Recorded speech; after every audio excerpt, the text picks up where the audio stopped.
আমরা একাত্মতা প্রকাশ করছি, ছাত্রদের চাওয়া আমাদের চাওয়া, আমরা কেউ নই।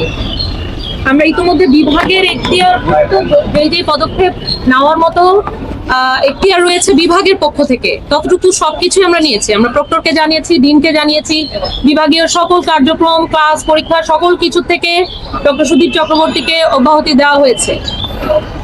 আরো কিছু এমন কিছু বিষয় দাবি দেওয়া আছে যেটা বিভাগের পক্ষে এটা নেওয়ার এখতিয়ার নেই, এটা নেবে আমাদের বিশ্ববিদ্যালয় প্রশাসন।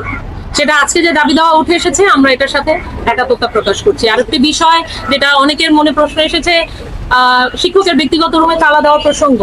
এই রুমে শিক্ষকের ব্যক্তিগত কাজের পাশাপাশি কিছু কাজ এমনও হতো, নাটকের রিহার্সাল হতো এবং অন্যান্য আরো অনেক কিছু। তো সেই ক্ষেত্রে যেহেতু এখন এটা একটা মূল্যবান একটি আলামত, এই রুমটা, এখান থেকে এই রুমের চাবি আরো অনেকের কাছে রয়েছে যেটা হয়তো আমরা সকলে অবগত নই।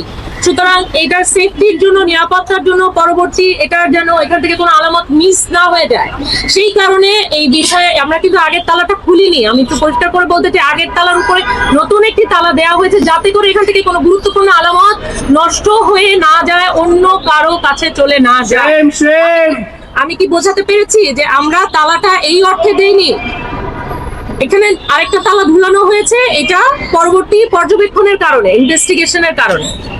আর আমি আবারও বলছি, আমাদের আরো সকল শিক্ষকরা এখানে আছেন, আর কেউ যদি কিছু বলতে চান অবশ্যই বলবেন, কিন্তু আমি স্পষ্টভাবে বলতে চাই, আমি ছাত্রদের সাথে একাত্ম প্রকাশ করছি এবং ছাত্রদের দাবি দেওয়া মানে আমাদের সকলের দাবি দেওয়া।